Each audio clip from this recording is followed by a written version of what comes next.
The Unfolding Bloom. Chapter 1. The Perpetual Feast. The aroma of freshly baked bread, thick and yeasty, usually brought a comforting warmth to Reba Hart's kitchen, but lately, it was a scent tinged with a peculiar anxiety. Her ex-husband, Brock, and his current wife, Barbara Jean, had been living under her roof for months now, a consequence of Brock's questionable financial decisions.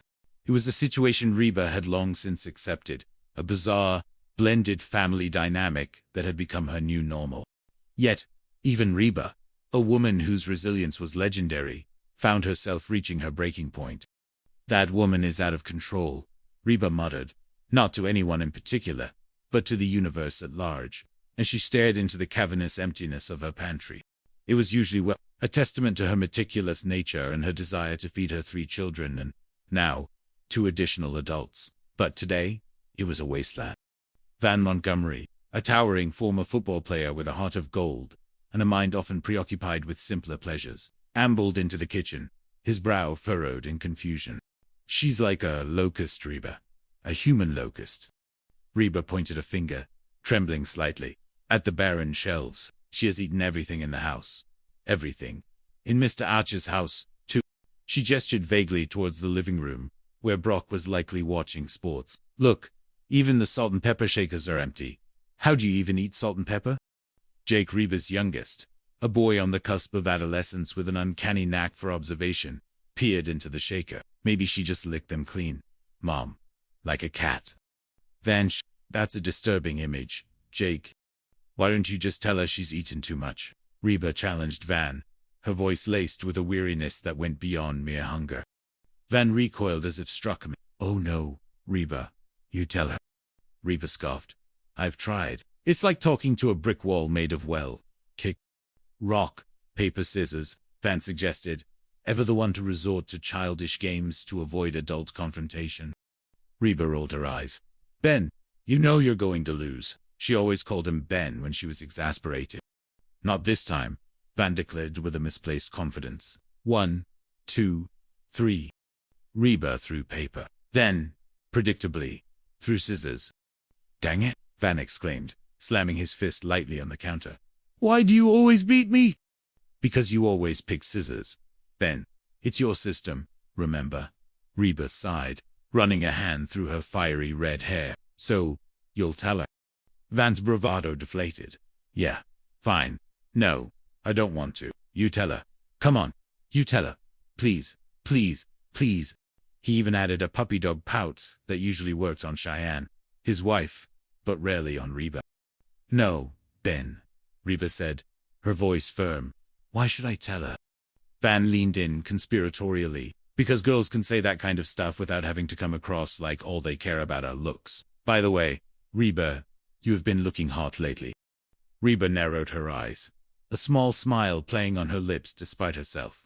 Van was a charmer, even when trying to manipulate her. Just then, Cheyenne, Reba's eldest daughter, elegant even in her casual clothes, walked in, a worried expression on her face. "Mom, what's all the fuss about?" "Your stepmother has eaten us out of house and home," Reba explained. Cheyenne winced.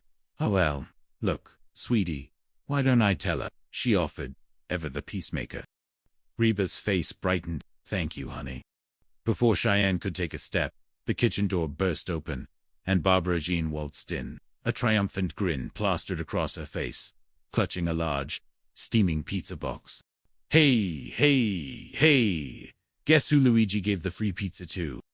Reba's shoulders slumped. The scent of pepperoni and melted cheese filled the air, a cruel irony given the earlier conversation. Van muttered under his breath, "Luigi doesn't have to roll her out of bed every morning." Cheyenne shot him a warning glare. "You know, Mom, we really don't need another pizza. I mean, it's really just the 3 of us who eat reasonably." Barbara Jean, oblivious, set the box down with a flourish. "Oh, I know. But I had to take it. It was free. Somebody will eat it." She winked, clearly implying herself. The hearts. Reba closed her eyes, counting to 10. This wasn't just about the food anymore. It was about a deeper unease, a sense of helplessness in the face of Barbara Jean's unchecked consumption, both of food and of the family's collective patience. "You know what, Mom?" Cheyenne said, trying a different tack. I'm thinking maybe we should all try and get a little healthier around here. Barbara Jean looked genuinely confused. What are you talking about? I'm pretty healthy. She patted her ample stomach with a self-satisfied smile. Suddenly, Brock appeared, looking disheveled and agitated. He held a small, empty bag in his hand. All right, that's it. Mrs. H, drop it. He was mimicking a dog owner, trying to get his pet to release something. Barbara Jean, startled, looked at him. Drop what, honey? Brock brandished the empty bag. The last of the chocolate chips. Mrs. H, I can't stand to see you do this to yourself. It's like you're trying to eat yourself to death. Why? What happened to you? What's different? Barbara Jean's smile faltered, a flicker of something unreadable in her eyes, before it was replaced by a forced cheerfulness. Yoo-hoo!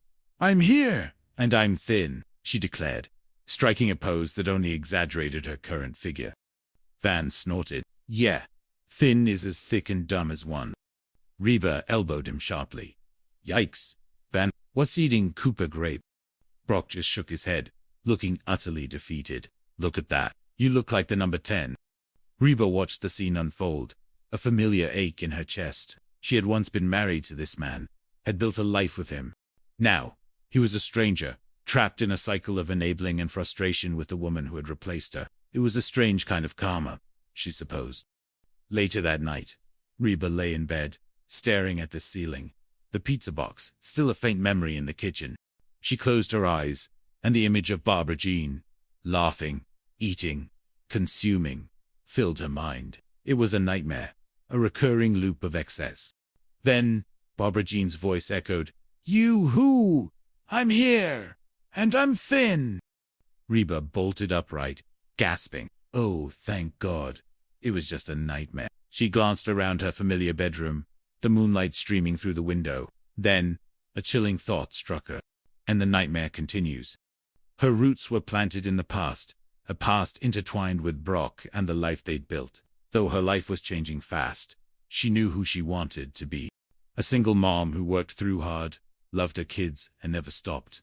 With gentle hands and the heart of a fighter. She was a survivor, and survivors, she knew, had to adapt. Chapter 2. The Power Smoothie Revolution. The next morning, the kitchen was a battleground of new intentions. Reba, clad in her workout clothes, a determined glint in her eye, was blending a vibrant green concoction. The worry of the blender was the soundtrack to her new resolution. Hey, Mom, you making some pancakes? Jake asked, rubbing sleep from his eyes, drawn by the familiar morning sounds. No, I'm making everyone a power smoothie, Reba announced, holding up a glass filled with a verdant liquid. And this afternoon, I'm taking a power walk. Van, entering the kitchen, looked horrified. Power walk. Don't forget your power cane. Cheyenne immediately jumped to Reba's defense. Van, that is not nice. If Mom does aerobics, she could shatter her hip. Reba, without missing a beat, fixed them both with a steely gaze. And yet, in the blink of an eye, I can make you both homeless. Van and Cheyenne immediately straightened up, their faces a picture of respectful silence. Reba had a way of cutting through the noise. Just then, the front door opened, and Barbara Jean's cheerful voice boomed. Hey, everybody! I'm here!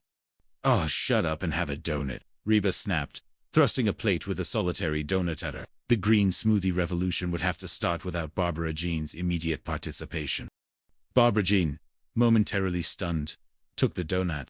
Oh, Reba, you're not still trying to lose weight by drinking those power smoothies, are you? Jordan, my trainer, says that those are loaded with hidden carbs. Reba's jaw dropped. Your trainer, Barbara Jean. I am all for adopting a healthier lifestyle. But seriously, I mean, there has to be some sort of... She trailed off, noticing Vaughn and Cheyenne staring intently at Barbara Jean. Not at her face, but at her figure. It was subtle, but undeniable. Barbara Jean looked different. Not dramatically thin yet, but there was a shift, a tightening around her waist, a slight definition to her arms. Will you stop staring at her? Reba hissed at her children. What? Van asked, still mesmerized. We've been staring at her for like the past 2 hours. Well, she's pretty, Cheyenne added, a hint of something complex in her voice. I'm pretty, Reba retorted, feeling an unexpected pang of defensiveness. Well, of course you are, Reba.